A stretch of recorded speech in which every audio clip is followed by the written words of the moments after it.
Bismillahirrahmanirrahim. Assalamualaikum warahmatullahi wabarakatuh. Waalaikumsalam warahmatullahi wabarakatuh. Ila hadratin Nabil Mustafa Sayyidina Muhammadin sallallahu alaihi wasallam wa alihi wa ashabihi wa azwajihi wa dhurriyyatihi wa alihi lahumul Fatihah. A'udzu billahi minasyaitonir rajim. Bismillahirrahmanirrahim. Alhamdulillahirabbil alamin. Iyyaka na'budu wa iyyaka nasta'in.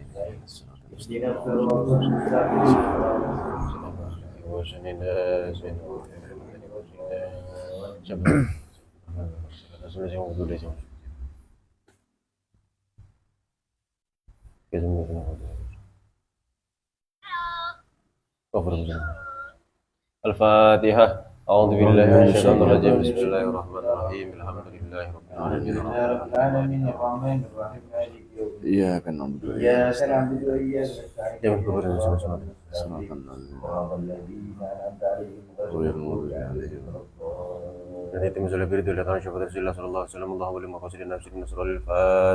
A'udzu billahi minasyaitonir rajim. Bismillahirrahmanirrahim. Rahmanir-Rahim Maliki yaumiddin. Iyyaka na'budu wa iyyaka nasta'in. Ihdinas siratal mustaqim. Shiratal ladzina ghairil maghdubi 'alaihim waladdallin.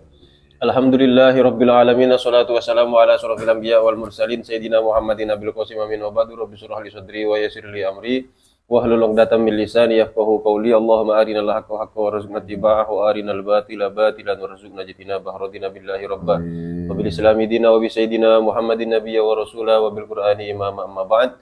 Bismillahirrahmanirrahim. Kembali lagi bersama kami di kajian mampir malam berpikir. Yuk mikir. Yuk kita pikir yuk. Bangun, jangan malas. Oke, pada kesempatan kali ini masih di kitab yang sama, yakni di kitab Nurud Dolam, syarah dari kitab yang sangat terkenal, sangat populer, masyhur, dikaji di hampir setiap pesantren, yakni kitab Aqidatul Awam. Sekarang kita sudah sampai ke dalam pembahasan sifat wahdaniyah. Nggak terasa udah sampai wahdaniyah. Kalau di kifayah kemarin itu masih agak lambat ininya. Perjalanannya itu untuk sampai ke sana. Oke, kalau di halaman ini dicetakan Darul Hawi, cetakan yang bagus. Ini yang terbagus. Nah, itu yang terbagus. Kalau di kitab ini halaman 70. Pembahasannya sangat singkat. Oke, bismillahirrahmanirrahim. Masih di nadom Yang ketujuh. Wa qaimun, ya yang ketujuh. Wa qaimun ghani wa wahidun wahai qadir muridun alimun bi kulli syai. Wal wahdaniyatu, adapun sifat wahdaniyat, hiya adamu ta'addud, ialah tidak adanya keberbilangan atau tidak berbilang, fidzat, baik dalam zat, wasifat, dan dalam sifat, wal af'al, dan dalam af'al atau perbuatan Allah. Jadi ketika berbicara tentang wahdaniyah, maka yang dimaksud itu adalah wahdaniyat fidzat, Allah itu esa pada zatnya. Wahdaniyat fis sifat, Allah itu esa pada sifatnya. Wahdaniyat fil af'al, dan Allah itu esa pada perbuatannya. Artinya hanya Allah yang memiliki perbuatan, selain Allah tidak memiliki perbuatan yang bisa memberikan athar atau dampak. Kemudian, apa yang dimaksud dengan wahdaniyat fil dzat, fil sifat, dan fil af'al? Di situ dijelaskan oleh Syekh Nawawi Banten untuk wahdaniyat fil dzat. Falaisat dzatuhu murakkabatan min ajza'in. Zatnya Allah tidak tersusun dari bagian-bagian. Itu makna yang pertama dari wahdaniyat fil dzat. Jadi nanti masing-masing itu, kalau wahdaniyat fil dzat ada dua makna. Kalau wahdaniyat fi sifat juga ada dua makna. Kemudian wahdaniyat fil af'al ada satu. Jadi totalnya kalau secara keseluruhan itu ada 5 makna kira-kira begitu. Nah, sekarang yang kita bahas adalah wahdaniyat fil dzat dulu. Yang pertama tadi falaisat dzatuhu murakkabatan min ajza'in. Zatnya Allah tidak tersusun dari bagian-bagian. Itu yang pertama, wahdaniyat fil dzat. Ingat-ingat baik-baik. Walaisa fil khalqi dzatun kadzatihi ta'ala. Yang kedua, tidak ada satupun makhluk yang zatnya sama dengan zat Allah. Itu yang kedua. Jadi pada zat Allah tidak tersusun, yang pertama. Yang kedua adalah tidak ada satupun makhluk yang zatnya sama dengan zat Allah. Li'annal khalqa jismun murakkabun, karena makhluk itu adalah materi yang tersusun dari bagian-bagian. Kayak kita ini materi itu bukan uang ini maksudnya, enggak. Karena kita ini atau makhluk ini adalah materi yang tersusun dari bagian-bagian. Walaisa fi rabbina syai'un min dzalik, sementara Tuhan kita itu tidak seperti itu. Tidak tersusun dari bagian-bagian dan seterusnya tadi yang sudah kita sebutkan. Walaisat sifatuhu muta'addidatan min jinsin wahidin. Ini wahdaniyat fi sifat. Dan sifatnya Allah itu tidak berbilang min jinsin wahidin, dari satu jenis. Maksudnya Allah punya satu sifat, apa misalnya Allah punya sifat yang itu sama. Misalnya kakudrotaini, Allah punya dua kudroh, au irodataini atau dua irodah. Tidak seperti itu. Jadi kudrohnya Allah itu satu, irodahnya Allah itu satu. Ballahu kudrotun wahidatun, tetapi Allah itu memiliki satu sifat kudroh, yujidu biha, yang mana Allah menciptakannya dengan itu, dengan kudroh, wa yu'dimu, dan juga meniadakan sesuatu. Jadi penjelasan seperti ini perlu kita sampaikan. Kenapa? Karena Allah itu kan menguasai dan menghendaki segala sesuatu. Khawatir di antara kita ada yang memahami bahwa kalau Allah menguasai dan menghendaki segala sesuatu, berarti Allah itu punya banyak sifat kudroh, punya banyak sifat irodah. Nah, itu pemahaman yang keliru. Kudrohnya Allah hanya satu, irodahnya Allah hanya satu. Dan tidak hanya dua sifat ini, tapi juga sifat-sifat yang lain, semisal ilmunya Allah hanya satu, sifat ilmunya. Meskipun Allah mengetahui segala sesuatu, tapi sifatnya hanya satu. Kemudian ilmu hayat, sama, basor, kalam itu semua esa. Kemudian yang kedua, itu makna dari wahdaniyat fi sifat yang pertama. Wahdaniyat fi sifat yang kedua, maknanya adalah walaysa li ahadin sifatun ka sifatihi ta'ala. Tidak ada satupun makhluk yang punya sifat sama dengan Allah. Loh, Allah itu kan punya sifat kuasa. Makhluk, katakanlah misalnya presiden, itu kan punya kuasa misalnya. Yang dimaksud kuasa itu adalah sesuatu yang dengannya, sifat yang dengannya bisa melakukan atau menciptakan, meniadakan sesuatu itu. Makhluk punya kuasa, Allah punya kuasa, kan sama-sama punya kuasa. Berarti ada kesamaan dong antara Allah dengan makhluk. Tentu tidak. Kesamaan itu hanya pada penamaan saja. Sementara yang kita bahas di sini adalah maknanya. Itu yang perlu diketahui. Jadi sama di sini dalam arti nama saja, penyebutan saja kira-kira. Tapi maksudnya apa, maknanya bagaimana, itu yang berbeda. Nah, itu yang kedua, makna yang kedua dari wahdaniyat fi sifat. Wala muta'akhira ma'ahu fi fi'lin minal af'al. Ini makna dari wahdaniyat fil af'al.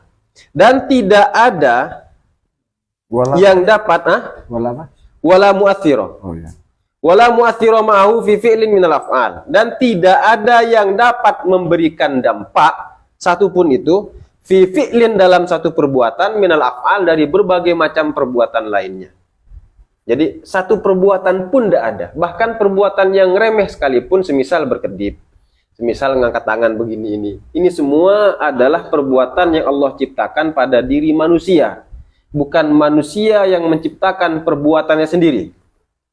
Bal huwal mujid li af'ali kulliha, tetapi Allah lah yang menciptakan semua perbuatan itu. Kulliha ya, kulliha. Tidak ada satupun yang luput dari perbuatannya. Semua itu diciptakan oleh Allah. Fa yakhluqut ta'ah wal ma'siyah. Allah lah yang menciptakan ketaatan dan kemaksiatan. Wan naf'a wad durra, menciptakan manfaat dan bahaya. Durra. Bahaya wanita, Arif ya. Baru datang langsung gatal kepalanya. Ya, tujuan ngundang Arif adalah biar disinggung. Nah, kalau bukan gitu kan tidak sadar kan. Iya, kadang tidak peka. Tidak peka, iya. Gunanya ngaji itu adalah menyadarkan diri sendiri dan orang lain, terutama orang lain. Bukan terutama diri sendiri. Bukan. Diri sendiri itu nomor 2. Wal ghina wal faqra. Kopinya Arif. Oh, ada kopi Arif ya? Oh iya. Wal ghina kaya, wal faqra dan miskin. Itu semua Allah yang menciptakan. Walaysat an-naru muhriqatan. Api tidak bisa memberikan dampak membakar. Walasikin qati'atan. Pisau juga tidak bisa memotong. Wah, ini apa ya? Satu pernyataan atau penjelasan yang cukup membuat Saintis itu rasa apa ya? Kebakaran lah. Kebakaran jenggot itu. Dulu, kok bisa ada api tidak membakar atau pisau tidak memotong? Walat to'amu musbi'an, dan makanan tidak bisa memberikan dampak kenyang. Jadi yang membuat kertas misalnya terbakar, kemudian membuat kayu itu terpotong, kemudian membuat perut kita kenyang, itu bukan api, bukan pisau, ataupun bukan makanan. Nanti setelah ini bagus nih kalimatnya. Fallahu wal khaliqu wahdahu. Setelah ini mungkin. Hanya Allah lah yang menciptakan semua itu. Lakin ja'ala bimuradihi hada sababan fi hadaya. Tetapi Allah lah dengan kehendaknya yang menjadikan ini sebagai sebab atas itu. Nanti kita perjelas lagi ya. Kita baca dulu. Wa yajuzu ay alla yujada wa yajuzu alla yujadal ihraq ma'an nar. Mungkin saja bagi Allah untuk tidak menciptakan membakar itu pada api. Kemudian dalilnya atau buktinya adalah qala Allah Ta'ala. Allah berfirman dalam Al-Qur'an, wa ilahukum ilahu wahid la ilaha illa huwar rahmanur rahim. Adapun Tuhan kalian itu ialah Tuhan yang esa, la ilaha illahu, tiada Tuhan selain Dia, Ar-Rahman Ar-Rahim, Maha Pengasih, Maha Penyayang. Oke. Karena ini kitab termasuk kitab basic ya, jadi kan apa enggak perlu dikasih penjelasan yang lebar-lebar, Pak. Ya. Kalau mau yang lebar di buku saya ada. Mampu. Udah jelas. Agak malu ya. Oh, sudah ada kemaluan. Kemarin udah tumbuh. Karena sekarang musim dingin tumbuh jadi. Kalau di buku saya ini di halaman 330. Alhamdulillah di buku ini saya banyak mengutip pernyataan ulama, bukan penjelasan saya, jadi penjelasan para ulama terkait dengan sifat wahdaniyat yang penting-penting tentunya. Hampir sekitar 130-an halaman. Buku ini Ustaz. Buku saya. Berat. Di buku ini sejak awal saya ngasih di kata pengantar tuh begini, bahwa tidak ada yang baru dalam buku ini untuk menunjukkan bahwa persoalan ketuhanan sejak dulu sudah selesai oleh para ulama. Jadi kalau ada sekarang orang-orang yang menggugat persoalan-persoalan ketuhanan, itu sebenarnya isu yang basi tapi dibungkus dengan bungkus yang baru, dengan bahasa yang baru, terlihat akademik, terlihat ilmiah, padahal bullshit itu, omong kosong. Kayak apa yang ada evil-evilnya itu? Problem of evil. Nah, problem of evil itu istilah-istilah begitu lah, padahal itu sudah dibahas sama para ulama sejak dulu. Walhasil, kalau ada yang mempersoalkan tentang ketuhanan, sebenarnya mereka itu cocok hidup di beberapa abad tahun silam, bukan di abad sekarang. Udah basi itu pembahasan seperti itu. Itu yang ingin saya tunjukkan dari pengantar itu, dengan mengatakan bahwa tidak ada yang baru dalam buku ini. Nah, di sini kan tadi sudah saya jelaskan bahwa yang dimaksud dengan wahdaniyat adalah wahdaniyat fid dzat fi sifat fil af'al. Wahdaniyat fid dzat maknanya dua, wahdaniyat fi sifat maknanya dua, kemudian wahdaniyat fil af'al maknanya satu. Dari masing-masing yang 5 tadi di buku saya sudah saya jelaskan dalilnya. Oke. Iya, bukan lengkap saya menjelaskan, ya? Sudah lengkap bukan ya? Saya menjelaskan, tapi para ulama lengkap itu. Apa bukti bahwa Allah itu zatnya tidak berbilang? Apa bukti bahwa tidak ada satupun zat makhluk yang sama dengan zat Allah? Kemudian apa bukti bahwa Allah itu wahdaniyat fi sifat, misalnya sifatnya tidak berbilang? Emang kenapa sih kalau sifat Tuhan berbilang? Allah menguasai segala sesuatu, kemudian dengan begitu sifatnya ada banyak. Apa sih konsekuensinya? Itu kan pola-pola atau corak-corak berpikir ala ilmu kalam. Menilai sesuatu itu menunggu atau melihat dari konsekuensinya. Emang kalau semisal Allah punya banyak sifat kudrah, kenapa? Kalau Allah punya banyak sifat iradah, kenapa? Kalau semisal makhluk ini punya perbuatan, kenapa? Saya ingin jelaskan terkait dengan wahdatul fil af'al. Tadi kan ada beberapa pernyataan yang kayaknya kontroversial gitu kan. Ya. Bahwa api tidak bisa membakar, kemudian pisau tidak bisa memotong, makanan tidak bisa mengenyangkan, dan seterusnya. Nah, untuk membenarkan pernyataan ini, sebenarnya ada banyak keterangan teknis yang perlu kita ketahui terlebih dahulu. Cuman dalam hal ini saya ingin sampaikan singkat saja, dalam bentuk yang sesederhana mungkin. Kenapa kok api itu tidak bisa memberikan dampak? Kita beri contoh misalnya seperti, kalau di buku saya di jilid kedua itu, saya kayak contoh buku, misalnya tengah malam. Mana bukunya? Belum jadi. Oh, belum jadi. Nanti jilid kedua. Insya Allah enggak sama tebalnya dengan ini.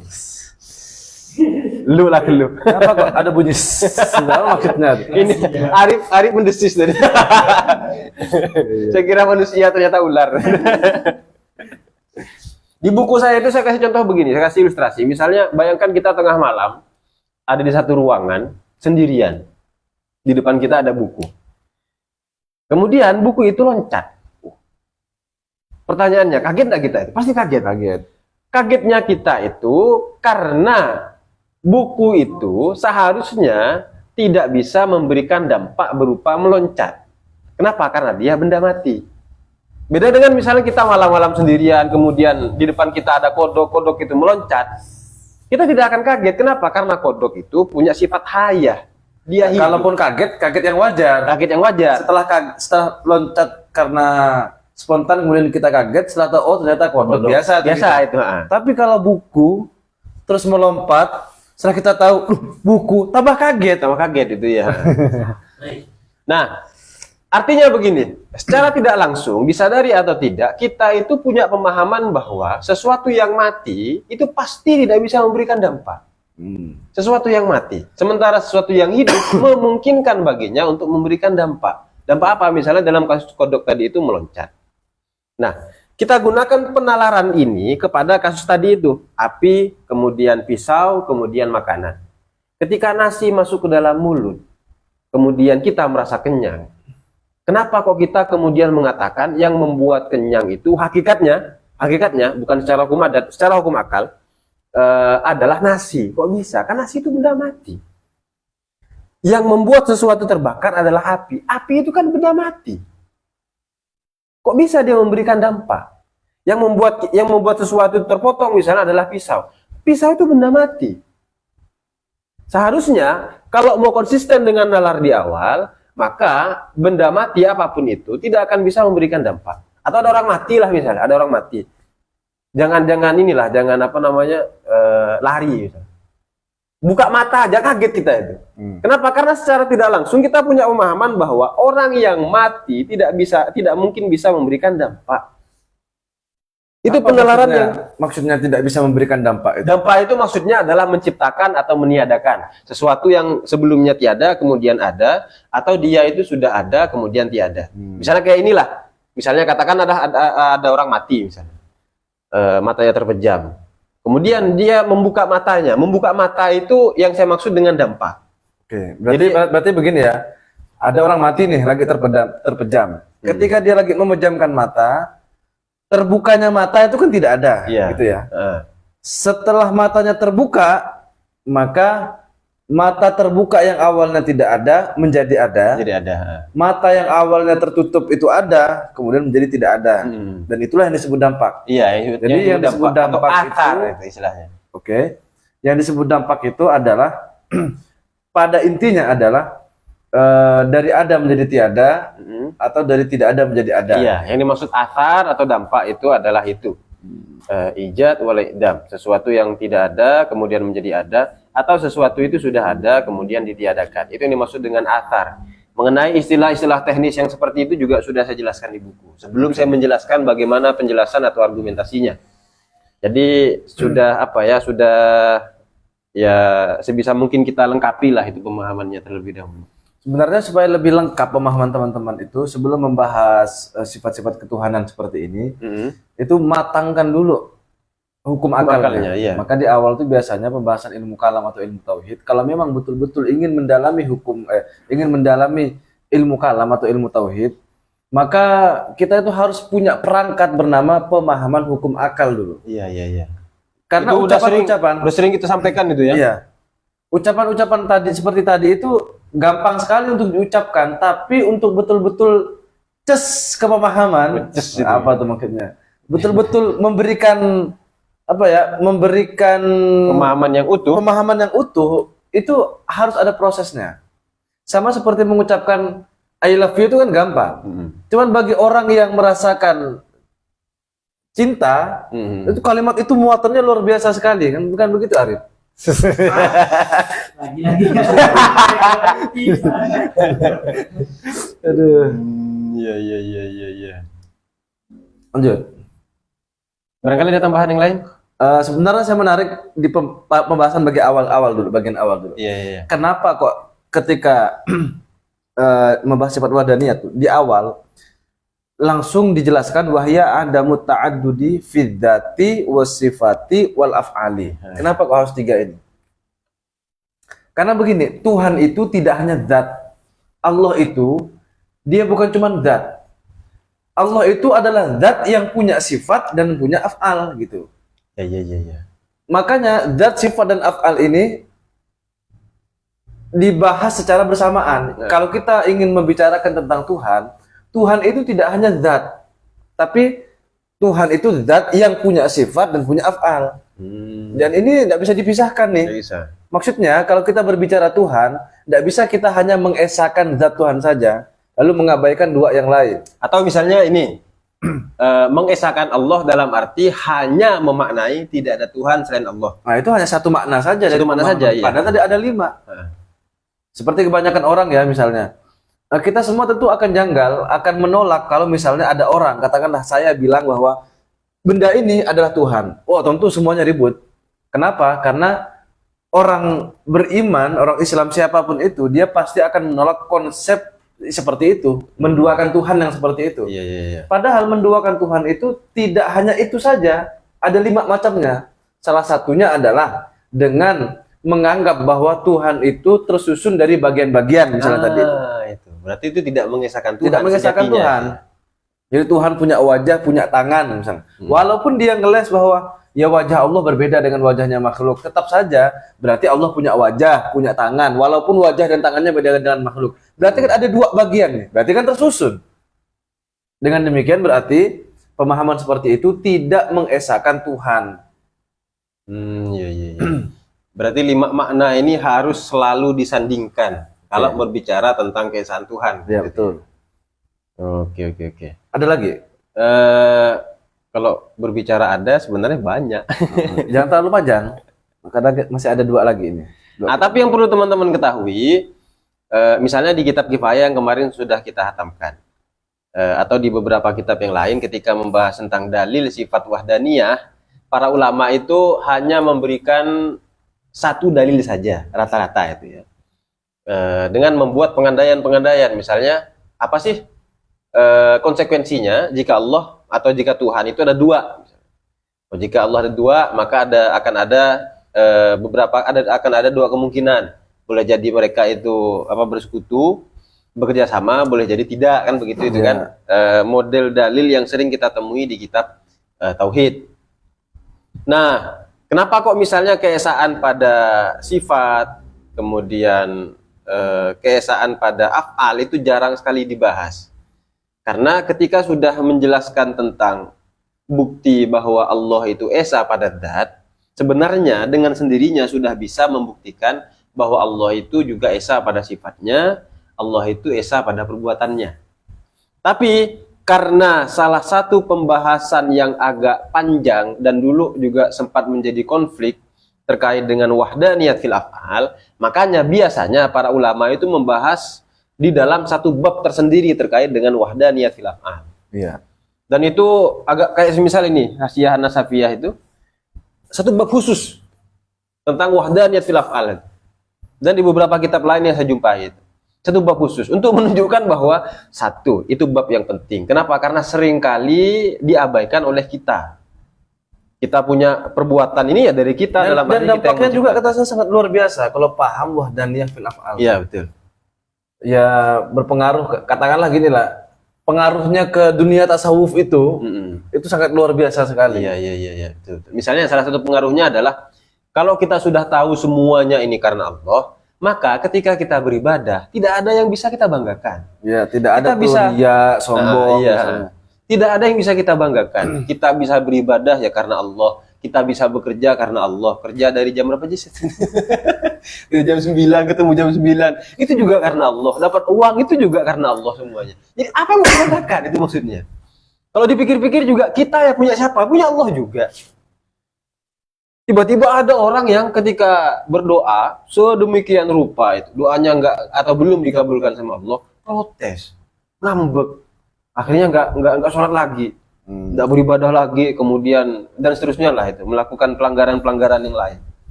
Pertanyaannya kita ini siapa? Kok punya apa ya anggapan seperti itu?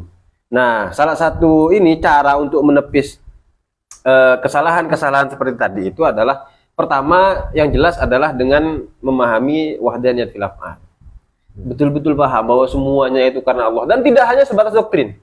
Dalam arti kamu harus percaya bahwa semua ini diciptakan oleh Allah. Kita berkedip dari Allah, kita bergerak dari Allah, berjalan, makan dan seterusnya, kenyang, api membakar dan seterusnya itu karena Allah. Kamu terima, jangan bertanya titik. Enggak begitu. Semuanya itu ada penjelasannya. Makanya waktu itu 2 hari yang lalu saya sempat ngisi kajian ibu-ibu. Sudah saya tolak beberapa kali itu masih ini. Saya bilang ke mereka itu bahwa kalau kita paham bagaimana bagaimana Tuhan itu menciptakan sesuatu atau mengadakan sesuatu, maka perbuatan-perbuatan atau sikap-sikap semacam protes, tidak terima dan seterusnya itu bisa kita hindari. Mula-mula kita tahu dulu apa yang dimaksud dengan wahdaniyat fil af'al. Kalau itu tidak tahu, repot nanti. Kita akan banyak kecewanya. Makanya saya cukup kagum dengan ini, sangat kagum dengan pernyataan Gus Baha itu kata beliau. Kalau nanti di akhirat saya ditunjukkan sama malaikat bahwa ibadah saya tidak diterima semua, saya tidak akan masalah. Yang penting adalah saya ditakdirkan oleh Allah pernah sujud kepadanya di dunia. Kan itu yang penting. Allah mentakdirkan kita dalam arti menciptakan perbuatan pada diri kita untuk beribadah. Kok tasawuf ini jadinya? Ya memang begitu ya, tauhid. Tasawuf tidak bisa lepas dari tauhid. Iya, Fikih juga sama. Af'al. Fikih juga sama seperti itu. Jadi nanti puncaknya itu ke sana kira-kira kita tasawuf itu ya. Makanya malam ini itu kita punya kajian Islam, Iman, Ihsan. Iya. Islam, Iman, Ihsan. Tauhidnya ada, kemudian fikihnya ada, kemudian tasawufnya juga ada. Karena ini satu kesatuan yang tidak bisa dipisahkan. Berbicara tentang ibadah, ya berbicara tentang ketuhanan juga. Berbicara tentang ketuhanan, berbicara tentang akhlak juga nanti. Ujung-ujungnya ke sana nanti. Ada lagi barangkali? Sudah cukup saya kira. Cukup ya. Oke, sementara Wow, tanya, silakan. Anggap aja ciri Tuhan. Audien ada yang bertanya nih. Anggap aja ciri Tuhan itu ialah memiliki zat dan sifat. Ya. Nah, bukankah makhluk juga sama dengan, yaitu cirinya memiliki zat dengan sifat. Nah, itu kan katanya Tuhan tidak sama dengan makhluk. Oh iya. Terus dalam 2 hal tadi itu kan sama tuh. Oh, Nah, sama-sama gimana cara punya zat, sama-sama punya sifat, gitu kan. Jadi kesamaan tersebut tidak lain dan tidak bukan, tidak lebih dan tidak kurang, hanya dalam persoalan penamaan atau penyebutan saja. Penyebutannya saja sama itu. Dan tidak ada satupun makhluk yang tidak terdiri dari zat dan sifat, tidak ada. Hanya ada zat tanpa sifat, mustahil. Hanya ada sifat tanpa zat, mustahil. Berarti pernyataan tadi itu tidak ada satupun makhluk yang terdiri dari sifat yang tidak terdiri dari sifat dan zat. Sedangkan Tuhan ini kan terdiri dari sifat dan zat. Apakah Tuhan makhluk? Terdiri agak perlu. Terdiri itu iya betul. Kalimat terdiri itu. Terdiri itu nanti khawatir dipahami sebagai bagian-bagian. Nah, makanya mula-mula kita perlu tahu dulu apa itu dzat, apa itu sifat, kemudian bagaimana hubungan antara keduanya. Soalnya kalau tidak dijelaskan persoalan ini, maka kita akan terjebak dalam salah satu pemahaman, yakni menyamakan antara konsep keesaan dalam Islam dengan misalnya, mohon maaf, Kristen. Padahal sangat-sangat berbeda. Salah satu golongan yang terjebak itu adalah Mu'tazilah. Makanya Mu'tazilah itu menafikan sifat. Kata mereka gimana? Kalau sampai Tuhan itu punya sifat, maka dia menjadi berbilang. Ya, itu di Mujazul apa salahnya ini? Salah satu salahnya Aqidatul Awam. Apa ya, lupa saya judulnya. Yang biasa kita baca juga. Itu menjelaskan tentang itu juga. Iya. Lanjut juga saya cek.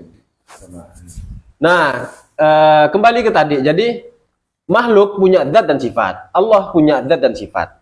Cuman di situ yang sama hanya pada sisi penyebutan, dan itu nggak masalah. Mujazul kalam. Mujazul kalam. Nah, di situ ada penjelasannya. Mu'tazilah menolak sifat-sifat itu alasannya adalah karena kalau kita menolak Nasrani gara-gara mengatakan Tuhan itu 3, apalagi kan 20 sifat. Iya. Jadi orang-orang Mu'tazilah beranggapan dengan berbilangnya sifat maka berbilang juga Allah. Lalu kan kita menjawab nanti keberbilangan sifat dalam arti ada kudrah, irodah, ilmu hayah yang seperti itu tidak meniscayakan bahwa Tuhan menjadi banyak. Iya. Jadi banyaknya sifat seperti tadi bukan dalam arti melanggar wahdaniyah sifat ini ya, bukan. Allah punya sifat kudrah, irodah, ilmu hayah, sama basar kalam, tidak lantas kemudian zat Tuhan jadi 7, tidak. Sama seperti saya punya sifat bisa melihat, mendengar, berbicara misalnya. Masa artinya jadi banyak? Kan tidak. Jadi banyaknya sifat pada diri saya itu tidak menunjukkan bahwa sayanya ada banyak. Oke, baik. Nah, jadi kesamaan itu hanya pada penyebutan saja dan itu tidak masalah. Allah punya zat, makhluk punya zat. Sama-sama disebut zat maksudnya. Sama-sama disebut sifat. Kemudian sama-sama disebut kuasa, sama-sama disebut kehendak. Tidak masalah. Cuman yang ditekankan di sini adalah bahwa makna dari zat itu sendiri, kemudian sifat, entah itu kudrah, irodah, dan seterusnya, itu berbeda dengan makhluk. Misalnya, Allah mengetahui segala sesuatu, makhluk kan tidak. Makhluk pun pada sesuatu yang diketahui, itu banyak yang tidak diketahui. Jadi hakikat pengetahuan manusia itu tidak tahu. Tidak tahu sebenarnya ya. Misalnya kan ya, kita akan katakan bahwa ini adalah buku. Pertanyaan saya, buku ini terdiri dari berapa bagian? Berapa atom? Nggak tahu. Itu aja nggak tahu, itu maksudnya. Makanya tadi saya katakan, pada sesuatu yang kita ketahui saja, itu ada banyak hal yang tidak kita ketahui. Kalau Allah enggak. Kemudian kita punya sifat kuasa, Allah punya sifat kuasa. Apa bedanya? Bedanya adalah sifat kuasa kita diciptakan oleh Allah, punya Allah tidak. Kemudian sifat kuasa kita itu tidak bisa memberikan dampak. Sementara Allah bisa memberikan dampak. Sejauh-jauh lah. Kita ada enggak? Ada. Allah ada enggak? Ada. Ada kan? Sama-sama ada. Itu kata ada itu yang hanya sekedar penamaan saja. Kalau secara makna, ya Allah itu keberadaannya wajibul wujud. Kalau kita mungkin wujud, kan seperti itu udah beda. Nah, apalagi hanya sekedar istilahnya tadi zat dan sifat itu hanya penamaannya saja. Ya. Hakikatnya jelas berbeda. Jadi apa ya? Tauhid itu fokus pada makna. Kembali ke pernyataan Habib Ali. Atau kalau untuk mencirikan yang betul-betul makhluk ya jauhar dan arad. Substansi dan aksiden jadinya. Seperti itu. Ya, pokoknya penjelasan begitu itu di buku saya ada lah. Ada. Kan kalau tinggal beli. Kalau kita jelaskan lagi itu kan berarti pengulangan, repetisi kan. Repetisi berarti tanda belum beli. Tinggal sikran jago. Iya. Kayak ada teman kita itu kan enggak beli sih kayaknya dia. Dia baca PDF itu. Nanya terus itu di WA itu kan. Saya bilang, "Udah baca sampai selesai?" Baca juga itu berarti. Pasti belum, saya bilang gitu. Udah belum. Soalnya setelah itu ada ininya, ada penjelasannya, saya bilang. Kan ya hafal, urutannya itu hafal itu. Seolah-olah Anda ingin mengatakan kalau baca buku saya pasti paham deh. Enggak, bukan. Maksudnya gini. Kalau baca buku saya, kemudian masih ada pertanyaan-pertanyaan yang menjanggal, insya Allah di situ ada jawabannya. Oh, gitu. Itu maksud saya. Tinggal mikir dikit. Mikir dikit atau teruskan dikit bacanya, atau lihat di penjelasan di awal, itu pasti ada itu. Tepuk tangan dan. Nggak usah. Kan semua ini kan karena Allah itu kan, karena Allah. Tujuan saya menulis buku ini adalah untuk memuaskan diri sendiri aja, udah titik. Laku ndak terserah. Dibaca ndak terserah. Ya, ada pertanyaan lain? Sudah mungkin. Karena masih ada 2 kitab lagi. Oke. Lagi. Demikian barangkali yang bisa kita sampaikan terkait dengan kitab Nurul Dolam. Mudah-mudahan kita dapat berkah dari muallif. Amin. Bermanfaat fid dini wad dunya wal akhirah. Amin. Ini tutup ini. Enggak usah. Oke, kita lanjut ke Kajian fikih. oh, fikih. Fikih ini keahlian beliau. Nggak usah pakai an, Ustaz. Ahli gitu aja. Oh. Wah, ahli itu dia pakai an.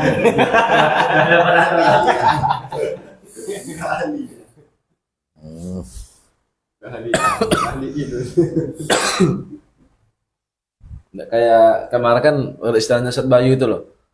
Apa? Masdar. Iya, Mas Dar. Jangan kasih imbuhan ke dan an gitu itu. Jadi gitu ya. makan gitu, bukan makanan seperti itu. Contoh-contohnya itu. Oh, ini langsung saja, enggak jeda. Bismillahirrahmanirrahim. Setelah kajian tauhid kita lanjutkan ke fikih. Sampailah kita pada masih dalam bab taharah di kitab Taqriratus Sadidah di macam-macamnya air kemarin. Apa mau pakai ini, Ustaz? Enggak usah. Bismillahirrahmanirrahim. Qala al-musannif rahimahullah wa nafa'na bihi wa bi'ulumihi fid dharain amin. Amin.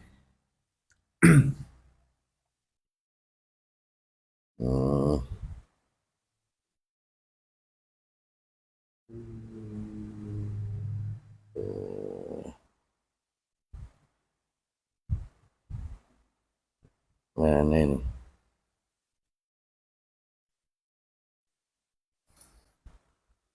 Kecil ya. Apa pakai ini ya, Ustaz? Boleh. Bagaimana?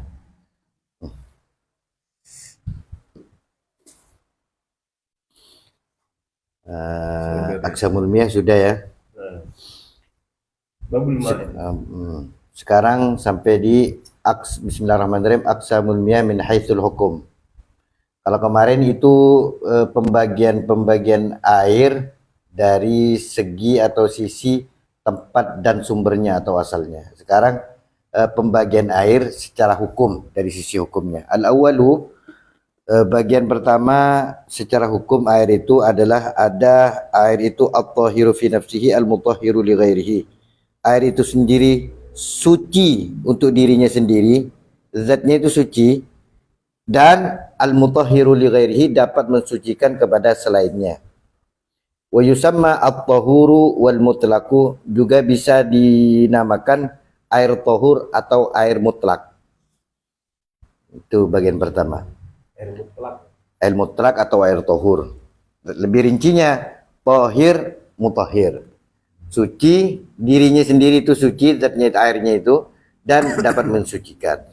Wa ma'nal mutlak, dan arti mutlak itu ay mutlakun anil qaidil lazimi indal alimi bihalihi min ahlil urfi wal lisan. Maksudnya mutlak yaitu mutlak ini bebas terlepas dari ikatan yang melazimi.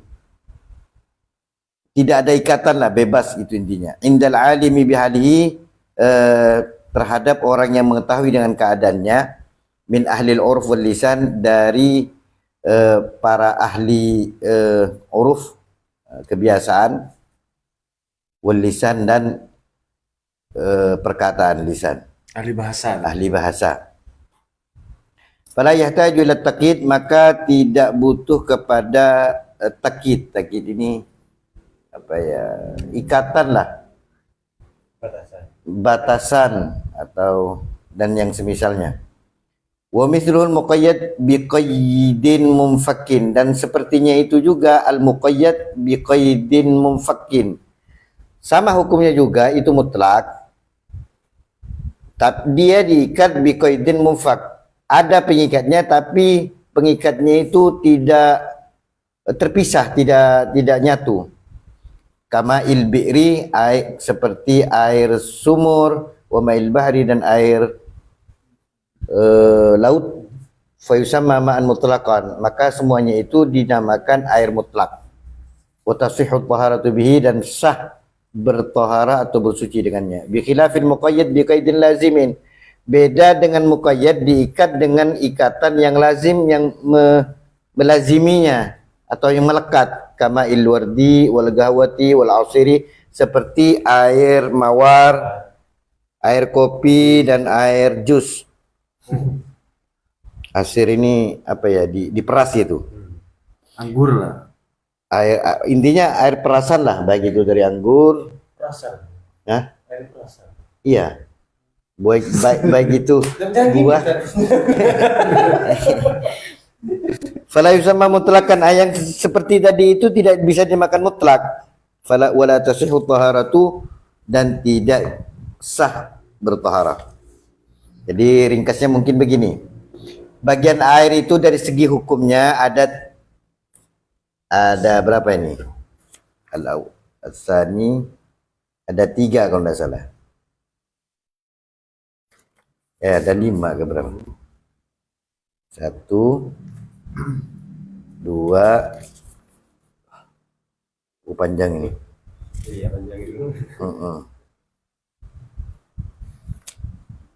Belum bisa disimpulkan berarti.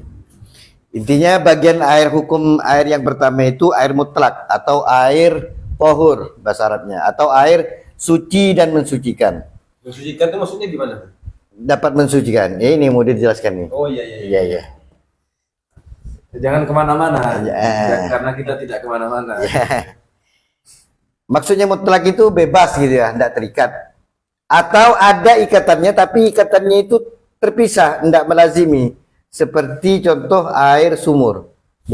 Air sumur kan ada sumurnya, ada ikatannya. Oh iya. Air sumur, Sudah paham. air laut, kok ada lautnya itu kan ada koid, ada apa ya? Ada nisbatnya, ada ada apa ya? Ada batasan. Bukan. Perbedaan. Gimana ngerti kan kayak gitu? Keterikatan. Keterkaitan. Iya, ada keterkaitan. Kayak air kopi, kok ada kopinya, berarti ini kan ada koidnya. Oh iya. Ada apa ya? Ada nisbinya gitu loh, maksudnya apa? Ada yang menyandinginya. Iya, Beda air itu sendiri gitu. Air itu kan kemana-mana. Begitu disimpan di gelas, maka air itu akan berwarna sesuai dengan tarifnya kemarin, berwarna sesuai dengan tempatnya. Iya. Apa warna air yang di gelas? Ya karena gelasnya putih, warna putih. Saya mau coba menyederhanakan, Ustaz. Kan tadi kan di awal pertama nih ada air namanya air mutlak. Namanya air mutlak itu ya sudah air saja tanpa ada embel-embel nama lain, air saja. Ya kan? Kemudian biasanya nih setelah air itu bertempat pada sesuatu, misalnya bertempat pada gelas, lalu disebut yang awalnya air mutlak itu air atau air saja menjadi air gelas, ya kan? Ada penyandingan nama di situ. Kemudian disimpan di sumur misalnya, jadi air sumur. Air sumur. Tempatnya ada di laut, air laut. Nah, itu sekalipun ada penyandingan nama di situ, itu tidak merubah bahwa airnya pada dasarnya tetap air mutlak. Beda dengan penyandingan nama yang lain seperti air mawar, air kopi, air apa lagi? Air perasan tadi, jus. Sedetail itu jelasannya. Nah, jadi kalau ada penyandingan yang seperti tiga terakhir tadi itu, air mawar, air kopi, air jus misalnya, nah itu sudah bukan air mutlak namanya. Begitu Ustaz? Iya. Apa namanya tadi itu kayak air gelas itu apa namanya? Ya, yang penting dipahami lah. Ikatannya itu apa namanya? Koid, koid. Apa ya? Iya, apa lagi satunya itu? Apa? Bukan mutaghayyir, ada lagi satunya. Mutaghayyir itu kan berubah. Air berubah. Kan intinya bahasanya ini kan mutlak tuh bebas, tidak terikat. Sama dikatakan mutlak juga ada ikatan. Yang penting ikatannya tidak melazimi, tidak ikut terus. Seperti air sumur. Ya. Kan tetap air mutlak itu. Tetap air Padahal ada koidnya itu. Ya. Koid itu apa bahasa sederhananya? Padahal ada apa ya? Batasan, apa lagi? Iya kayak air disimpan di galon, air galon. Galon itu apa namanya? Itu takyid namanya. Iya, pembatas itu, wadah. Bukan. Kayak penyandingan gitu. Kalau di kamus ya mengikat, menali, mengekang, membelenggu, merantai, membatasi, melarang, menahan, mengendalikan, menghalangi. Beda air mutlak itu hilang kemutlakannya kalau dia ada koid, ada nisbatnya, ada sandingannya, dan sandingannya itu selalu melazimi. Nyatu gitu. Contoh yang dicontohkan di sini kan air kopi. Kenapa kopi itu dibilang melazimi? Karena sudah tidak bisa dipisah mana air mana kopi, tidak bisa. Ya. Apa ya? Kita cari, coba kita sadarkan. Itu apa? Mutlak itu kan bebas. Bebas itu tidak ada ikatan. Kalau koi terbatas ya. Jadi bebas ini terbatas. Ya, kalau tetap mutlak air itu tohir mutahhir atau air tahur atau air mutlak. Kalau itu ada pembatas, ada apa ya? Kok ini repot ya. Tapi dia tidak mengikat gitu. Dia terlepas, mumfak itu terlepas gitu. Iya. Kayak air galon. Enggak ngaruh, tetap airnya air mutlak. Galonnya itu enggak ngaruh lah. Tidak mempengaruhi airnya.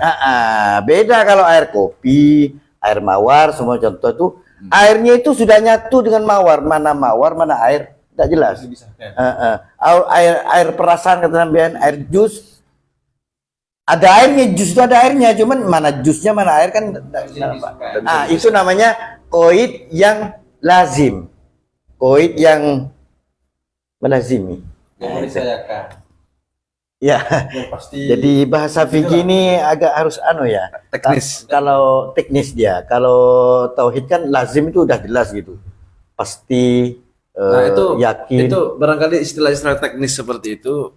Kalau kita ya, kalau di ilmu kalam biasanya itu cari kira-kira apa ya terjemahan yang pas ke dalam bahasa Indonesia. Kadang tuh apa ya? Ya dalam bahasa Indonesia itu enggak ada. Kalau mau diartikan betul-betul tuh enggak ada. Kayak gini lah, enggak usah ke Arab Indonesia aja lah. Madura ke bahasa Indonesia. Kemarin saya terpikir apa? Nyapok apa coba? Terjemahkan apa? Terkejar. Kalau hanya terkejar, itu tidak mewakili semua penggunaan kata nyapok. Bisa aja jadi kan. Bukan, maksudnya kau nyapok ke orang juga. Waktu ada orang itu kayak nyapok kayak kejua. Masa terkejar? Kan? Kalau dalam arti menyusul begini nyapok oke. Mengejar berarti. Itu aja dalam bahasa Indonesia. Lagi bahasa Arab. Nah, kadang kita memaknai itu tidak betul-betul memaknai secara harfiah. Lagi-lagi dalam bahasa Madura nih. Misalnya encantiring gitu kan? Kalau diartikan secara harfiah itu kan kata dirinya sendiri kan begitu kan? Tapi apakah begitu maksudnya? Kan enggak. Jadi saya lama berpikir apa terjemahan bahasa Indonesianya. Jadi yang paling mendekati itu adalah maksud hati. Kata diri sendiri. Misalnya Aziz nih pakai baju merek Greenlight misalnya. Yang itu brand ambasadornya Ariel Noah. Setelah dia pakai baju Greenlight langsung gini-gini dia kan. Lalu kita bilang cantiring nggak Ariel gitu kan. Mau diterjemahkan kata dirinya sendiri kayak Ariel kan enggak enak kan? Enggak pas kan terjemahan itu. Yang lebih pas cantiring itu adalah maksud hati. Maksud hati dia itu diam tuh seperti Ariel gitu kan. Lebih enak. Kadang diterjemahkan itu tidak harus dengan setekstual itu. Jadi kita menerjemahkan itu dari bahasa asal ke bahasa tujuan itu harus dapat maksud dari penggunaan bahasanya. Nah, seorang santri memang apa ya? Untungnya di pesantren kita itu dulu ini Ustaz. Kiai itu tidak melarang santrinya untuk membeli buku terjemah. Tujuannya adalah tadi untuk melihat gimana sih cara orang menerjemah begitu maksudnya. Membandingkan. Nah, biar ada ini ada apa namanya ada opsi pilihan ketika kita menerjemahkan sesuatu. Tapi juga ada beberapa pesantren yang melarang santrinya untuk beli buku terjemah. Takut ada barangkali ketergantungan terhadap terjemah itu. Kayak istilah saya tadi itu kan air mutlak, kemudian apa tadi takyid itu ya. Muqayyad begitu itu istilah teknis yang kalau diterjemahkan nggak enak di kuping itu. Ya terikat saja loh Ustaz. Ada air mutlak, artinya sudah air saja. Ada air yang terikat dengan sesuatu. Maksudnya terikat dengan sesuatu ini ada kalanya yang terikat paten, air mawar, air kopi, air jus misalnya. Ada yang terikat hanya sekedar penamaan saja, tidak paten, air galon. Air galon itu pada hakikatnya airnya itu air mutlak, tidak merubah keaslian airnya. Berbeda dengan air kopi misalnya, yang mana itu koyitnya itu koyit yang lazim, sehingga tidak bisa dipisahkan antara airnya dengan kopinya. Kan seperti itu kan. Ya sudah ikatan saja lah, yang penting dipahami oleh netizen yang ada di rumah sambil kita cari terjemahan yang pas itu. Ya, Sama-sama ini. Saya ingat waktu ngajar di sekolah itu. Ketika saya jelaskan air yang suci dan mensucikan. Itu masih ada yang tidak paham. Apa yang dimaksud dengan suci dan mensucikan? Maksudnya adalah air tersebut, air tersebut itu suci dan bisa mensucikan. Maksud bisa mensucikan ini adalah bisa digunakan untuk berwudu, untuk mandi wajib. Ini kegemarannya Arif ini. Sama menghilangkan najis. Iya, Arif yang lain. Alhamdulillah. Imam Arif. Jadi mensuci air yang suci dan mensucikan itu maksudnya air yang bisa digunakan untuk berwudu, mandi wajib, sama menghilangkan najis. Itu maksudnya. Kalau di buku-buku LKS itu ada 7 apa 8 itu. Air hujan, air sumur, air sungai, air laut. Air laut yang statusnya sebagai air mutlak itu aja banyak yang nggak tahu. Jadi saya jelaskan itu kan, kalau kalian misalnya junub di pantai gratis tidak ada air, nyemplung aja ke ini, kemana, ke air laut itu. Lalu itu gusla langsung begitu udah selesai. Kok kayak pengalaman?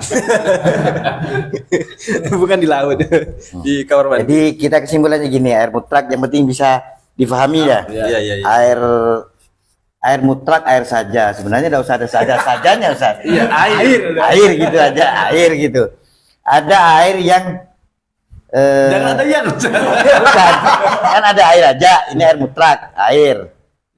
Ada air namanya mutlak ini kan tidak terikat. Kalau ada pun ada terikat atau ada sifat. Wah, ini nyinggung tauhid nih. Ada sifat yang tapi tidak melekat, itu tetap air mutlak, tetap air. 3 yang saya pahami itu, ada air secara hukum 3. Ada air suci, zatnya itu suci dan bisa untuk bersuci, dapat menyucikan yang lain. Yang kedua, ada air itu suci tapi tidak bisa mensucikan.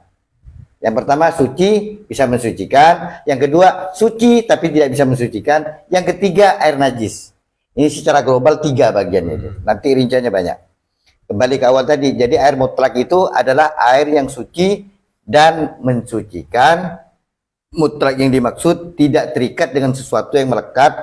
Kalaupun itu tidak melekat maka tidak masalah. Yang saya gambarkan itu begini, melekat itu. Kalau misalnya air ini disimpan di galon, kata Ustaz kan, kan tetap airnya itu ya. Tetap Galonnya itu tidak ngaruh. Tapi ketika kalau air ini disimpan di mana, di kolam atau di WC atau di jeding atau di bak, kan tetap tuh air bak ada sifat yang melekat. Tapi tidak mengikat dia. Tetap mutlak gitu, Bu, suci dan mensucikan. Yang tidak bisa ini yang dikeluarkan dari air mutlak itu adalah air yang disifati dengan satu sifat yang melekat seperti air kopi. Begitu kita sebut kopi, maka itu tidak bisa dibedakan. Airnya itu sudah kemutlakan airnya sudah berubah, tidak bisa disebut oh ini air kopi, mana air mana kopi gitu intinya. Kiranya dari 3 bagian hukum air secara hukum ini ada 3 bagian: suci mensucikan, suci tidak bisa tidak mensucikan, dan air najis. Wallahu a'lam bishawab. Semoga ada manfaatnya. Kita lanjut ke kajian tasawuf. Napas dulu, napas. Napas dulu. Di maraton. Bismillahirrahmanirrahim. Qala al-mu'allif rahimahullahu ta'ala wa nafa'ana bihi wa bi ulumihi wa amadana bi maddadihi wa anwarihi fid dharain. Amin. Amin. Kita akan membaca kitab Minhajul Abidin ila Jannati Rabbil Alamin. Yang saya pegang adalah kitab Sirajut Thalibin. Yang mana Sirajut Thalibin ini syarah dari kitab Minhajul Abidin. Minhajul Abidin ditulis oleh Al-Imam Al-Ghazali. Pertemuan pertama sudah kita bahas tentang bagaimana sih cirinya orang yang akan mendapatkan hidayah. Dia sadar bahwa oh iya, saya ini banyak nikmat, saya dijauhkan dari mudorot, maka nikmat ini kan berarti harus saya syukuri. Dikasih kafe itu. Harus bersyukur. Kalau enak sekali hidup ini ya, tidak perlu beli oksigen, sudah disediakan gratis. Tidak perlu bayar beli ginjal, udah dikasih 2. Coba jual 1 kan mahal tuh sebenarnya. Berarti saya harus bersyukur nih kepada Allah. Itu tahapan awal orang mendapatkan hidayah, punya kesadaran seperti itu. Nah, setelah dia punya kesadaran seperti itu, tergeraklah hatinya mau ibadah. Baru nyemplung ke ibadah nih sekarang nih. Baru nyemplung mau ibadah, lalu ada kendalanya. Nah, kendalanya itu ada 7. Wanita ada nggak di situ? Ada. Dunia tapi di sini, bahasa dunia. Dunia bahasa. Ada 7 di sini. Nah, yang pertama akan kita bahas nih. Bismillahirrahmanirrahim. Al-aqibatul ula. Bismillahirrahmanirrahim. Al-aqibatul ula wa hiya aqibatul ilm. Jalan terjal pertama yang kita lewati ketika ingin menempuh ibadah yang maksimal adalah jalan-jalan sunyi bernama ilmu pengetahuan. Tidak mungkin. Kenapa kok sunyi? Ya karena sedikit orang yang mampu melewati. Dari judul aja itu menarik. Artinya ada orang ibadah tapi tidak mau ngaji, pasti tak maksimal. Allah. Gitu. Oke, misalnya rajin ibadah nih. Ibadah apa kamu? Sholat. Ada berapa rukun sholat? Heho. Gitu. Allah. Itu sudah rintangan dulu tuh. Ya Allah. Lalu dia tanpa bekal ilmu. Lalu beribadah macam-macam ini dan itu. Karena tanpa bekal ilmu nih, akhirnya dia merasa, wah saya sudah soleh. Saya sudah banyak pahala. Saya adalah orang yang suci. Itu maksiat, ahli maksiat semua tuh. Lalu merasa dirinya hebat. Padahal dia dari awal tuh tidak menempuh jalur sunyi bernama pengetahuan. Nah, Jalur sunyi. fa'aqulu wabillahi taufik. Aku berkata aku berkata semoga Allah memberikan taufik. Ya tolibal kholas. Wahai sudah begininya di awal. Di awal. Wahai orang yang menghasrati kebebasan. Mungkin ikhlas kan terbebas kan. Orang yang menghasrati kebebasan. Wal ibadati dan juga menghasrati ibadah. Alaika awalan, mula-mula ini bagimu, mula-mula adalah wafaqakallahu bil ilm, semoga Allah memberikanmu kecocokan taufik ya dengan ilmu pengetahuan. Fa innahu al-qutbu wa alaihi al-madar. Karena pengetahuan itu adalah kutub dan orbitnya. belum. Ini saya baca agak cepat aja ya karena saya coba sampai mana sih kira-kira berhentinya, agak enggak terlalu panjang sih, cuman harus dibaca agak cepat saja. Wa'lam ketahuilah annal ilma wal ibadah, ilmu dan ibadah dua hal nih, jauharoni adalah 2 permata. Sama-sama luar biasa dua ini. Ilmu dan ibadah adalah 2 permata. Di ajlihima yang karena keduanya itulah kana kullu ma tara wa tasma. Karena ada ibadah dan ilmu inilah maka ada pula segala sesuatu yang kita lihat dan sesuatu yang kita dengar min tasnifil musannifin wa ta'limil muallimin wa wa'dil wa'idin wa nadhurin nadhirin.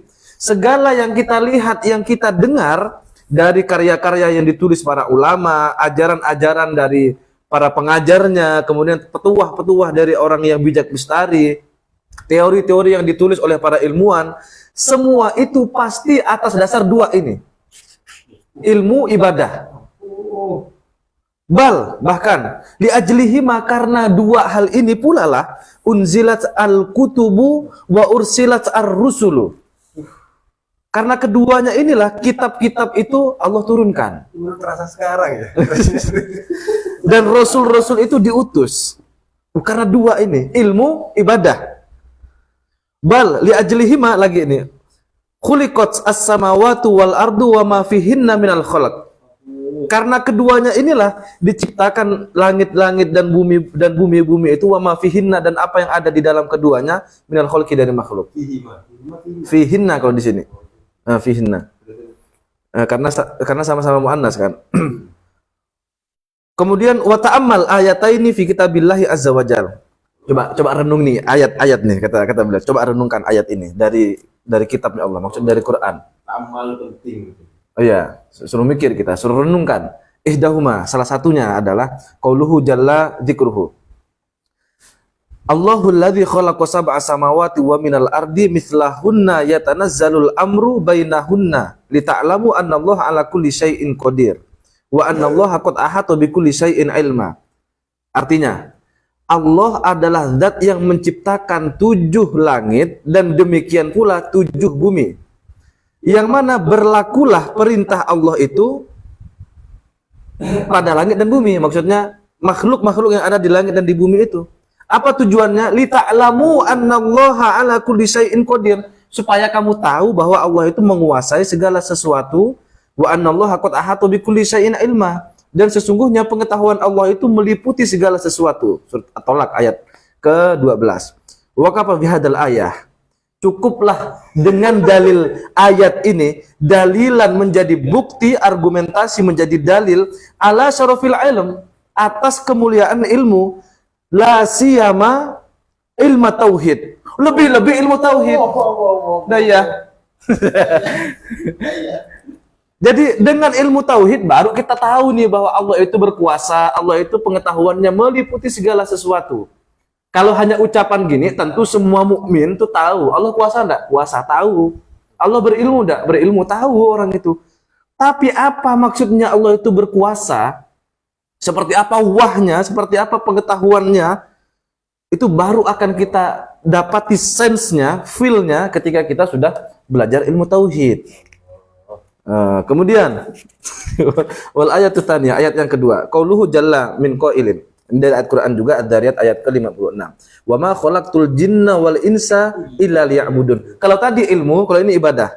Tidaklah aku, kata Allah, menciptakan jin dan manusia kecuali konsekuensinya, dampaknya adalah yang mereka harus beribadah. Wa kafa bihadzal ayah, cukuplah dengan ayat ini dalilan menjadi dalil ala surfil ibadati untuk menunaikan ibadah, waluzumil iqbal, dan juga wajib kita menerima alih atas ibadah tersebut. Dengan dalil ayat ini, maka cukuplah bagi kita itu, oh iya, harusnya kita memang harus menunaikan ibadah dan harus menerima bahwa kita ini disuruh Allah untuk ibadah. Fa'adim bi amroin, maka muliakanlah keduanya itu, yakni ilmu dan juga ibadah. Huma al-maksudu min khalqid darain, yang mana dua itu tadi, ilmu dan ibadah, adalah tujuan dari penciptaan dunia dan akhirat. Fahaqqul abdi. Nah, ini hak nih, garis bawahnya dulu kata hak nih. Saya juga awalnya biasa aja. Fahaqqul abdi. Haknya seorang hamba itu, bagi seorang hamba adalah alla yastaghila, tidak menyibukkan diri illa bihima, kecuali dengan ilmu dan ibadah. Wala yat'aba illa lahuma, jangan mau bersusah payah, repot-repot, berkeringat, pontang-panting, kecuali untuk ilmu, untuk ibadah. Wala yanzuru illa fihima, jangan kamu itu terlalu memperhatikan, memfokuskan diri dan energinya kecuali hanya untuk ilmu dan ibadah. sibuk ngaji gitu. Oh, ya sibuk ngaji atau sibuk ibadah gitu. Walau ya kalau kerja diniatkan untuk ibadah. Nah, seperti itu maksudnya. Diniatkan untuk belajar begitu. Bukan berarti kemudian belajar dan sholat aja misalnya lalu tidak kerja, tetap harus kerja. Wa'lam annama siwahuma, ketahuilah bahwa selain dari keduanya itu minal umur, dari perkara-perkara itu batilun, adalah sesuatu yang batil, la khairu fihi, yang tidak ada kebaikan di dalamnya. Nah, batil ini, kalimat batil, kata batil di sini itu menjadi lawan dari kata hak di awal. Fahakkolil abdi, nah, haknya hamba itu jangan mempersibuk diri dengan sesuatu selain dari keduanya. Kalau misalnya mempersibuk diri kepada selain keduanya, kenapa? Batilil abdi, gitu jadinya. Tidak ada kebaikan di dalam sesuatu selain dari ilmu dan ibadah. Walahun la hasilun lahu. Dan itu semua useless, percuma semua itu, tidak ada hasilnya. Fa'idha alimta, ketika engkau telah tahu dzalika dengan hal itu, fa'lam, ketahuilah, annal ilma, nih, garis bawah ini. Yang rajin ibadah bagus, dengan segala kerendahan hati bagus, tapi ini perlu digarisbawahi. Ketahuilah, annal ilma asraful jauharain wa afduluhuma. Ilmu itu adalah yang paling mulia antara dua permata ini. Permatanya tadi apa? Ilmu sama ibadah. Dari dua permata ini yang asraf, yang lebih mulia itu ilmu. Yang paling utama itu ilmu. Jangan sampai di situ tapi bacanya, tapi itu poin besarnya tuh. Ilmu dan ibadah. Yang lebih utama, lebih mulia itu ilmu. Walidzalika, dan oleh karena itulah qala Nabi sallallahu alaihi wasallam, masa enggak beriman dengan Nabi ini? Inna fadlal alim 'alal 'abid. Sesungguhnya keutamaan orang alim dibandingkan orang yang ahli ibadah adalah kafadli ala adna rajulin min ummati. Perbandingannya adalah seperti keutamaannya Rasulullah dengan orang yang paling rendah derajatnya dari umatku. Sebelum saya lanjutkan, itu titik sampai di situ ya. Yang dimaksud dengan alim tadi itu di hadis ini, inna fadlal alim, alim di situ yang dimaksud tidak hanya sekedar berpengetahuan, tapi al-amil bi ilmihi. Al-amili bi ilmihi. Jadi orang yang berilmu dia, tapi dia juga mengamalkan ilmunya, tidak hanya sekedar berilmu saja. Jadi orang yang berilmu dan mengamalkan ilmunya dibandingkan dengan orang yang hanya sekedar ibadah saja tapi tidak memiliki ilmu, itu perbandingannya seperti Rasulullah dengan yang paling rendah dari umatnya Rasulullah. Lanjut. Qala sallallahu alaihi wasallam. Rasulullah juga bersabda, "Nazratun ilal alimi ahabbu ilayya min ibadati sanatin siyamiha wa qiyamiha." Memandang sekali saja kepada wajahnya atau kepada orang yang alim itu lebih aku sukai, lebih aku cintai, kata Rasulullah, daripada beribadah selama 1 tahun, puasa dan juga qiyamul lail. Memandang sekali saja. Memandang sekali saja dengan orang alim. Makanya saya lebih memilih kalau ada orang alim itu saya pandang. Iya, kopi dulu biar tidak terlalu tegang.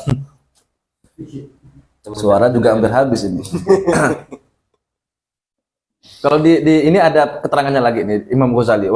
Qala al-Ghazali dari Syekh Hasan Jampas.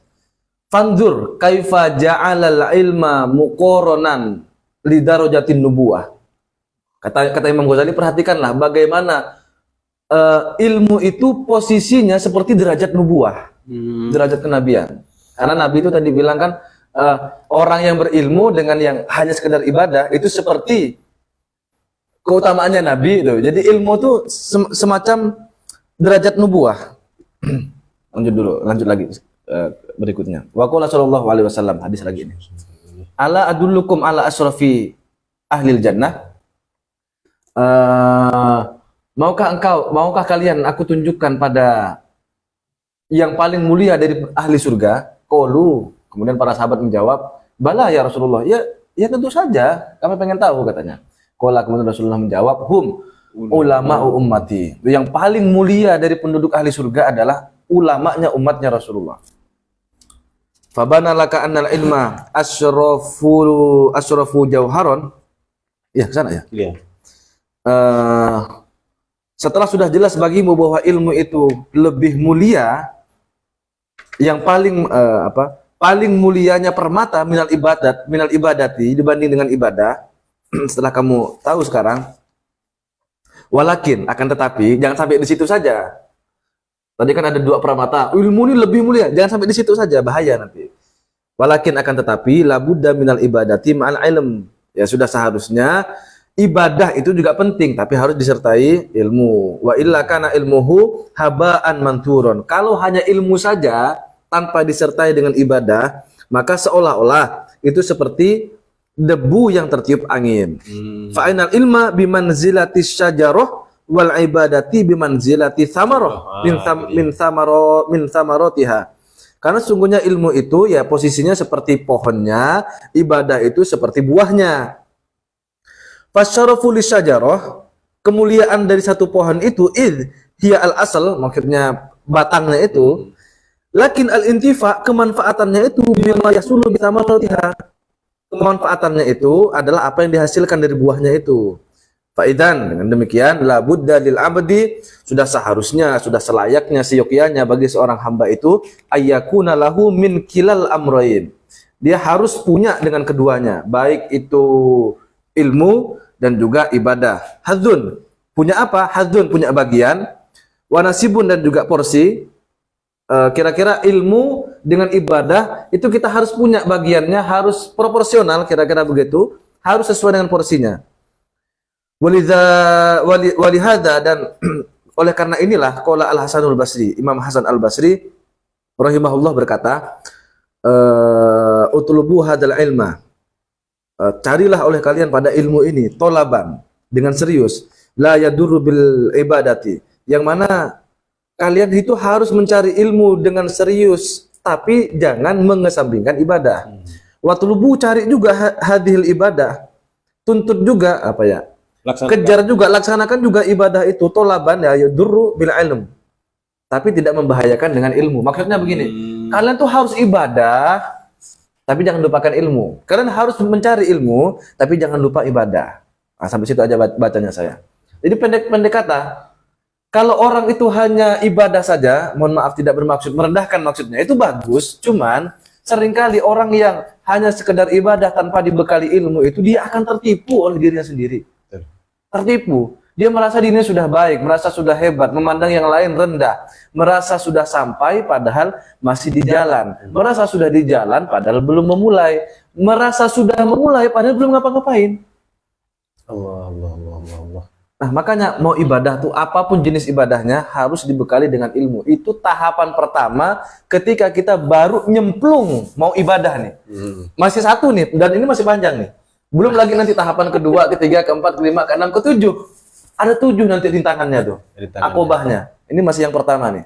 Jadi kalau mau menjadi, ini kan kita kan Minhajul Abidin nih kan kitabnya kan. Maksudnya kurikulumnya orang yang beribadah gitu. Kalau mau menjadi abidin yang sesungguhnya harus menempuh ini dulu nih. Kalau kita sekarang ini belum menempuh jalur ini, kita sudah beribadah, pasti tertabrak apa, tersandung apa, terjerumus ke apa, ya ibadah cuma terjerumus gitu. Kalau mau betul-betul ibadah, ada 7 rintangannya nih, kata Imam Ghazali. Dan perlu dicatat bahwa Imam Ghazali nulis kitab ini adalah kitab terakhirnya. Ya, betul. Artinya sudah kematangan ilmu dan spiritual Imam Ghazali. Wallahu a'lam bishawab. Itu saja. Teruskan di ini. Akobah itu arti istilahnya apa sih?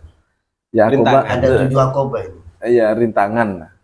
Tapi saya terjemahkan jadi jalan terjang, karena nanti ada awaik, ada awarik, yang itu juga rintangan juga maknanya. Kan ada 7 tuh, ada 7 akobah. Pertama akobatul ilm, yang kedua akobatul taubah. Ini belum taubat itu masih. Belum taubat. Jadi akobah ini apa? Rintangan. Rintangan. Jadi rintangan untuk mencapai ibadah yang sesungguhnya itu ada 7 rintangannya. Pertama harus ilmu. Yang kedua baru taubat. Kita harus tahu caranya taubat. Taubat itu harus ada ilmunya juga ternyata. Kemudian ada aqobatul awaik. Awaik itu juga rintangan juga. Awarid, aqobatul awarid rintangan juga. Nanti ada perbedaan-perbedaannya. Allah. Ada 7 rintangannya nanti. Nah, lalu tiba-tiba tanpa belajar, gimana ya? Merasa sudah sampai itu loh kadang. Dia tertipu oleh dirinya sendiri. Wallahu a'lam bishawab. Ada tambahan barangkali dari yang lain? Duh, nambah Imam Ghazali ini kurang ajar. Cukup itu udah singkat padat. Ya sudah kalau begitu kita akhiri. Doa. Nah, Ustaz. Dan yang pembaca. yang buka tadi. Bismillahirrahmanirrahim. Subhanakallahumma wa bihamdika asyhadu an la ilaha illa anta astaghfiruka wa atubu ilaik. Assalamualaikum warahmatullahi wabarakatuh. Waalaikumsalam warahmatullahi wabarakatuh. Nanti ada secara jelas disebutkan. Udah dimatikan?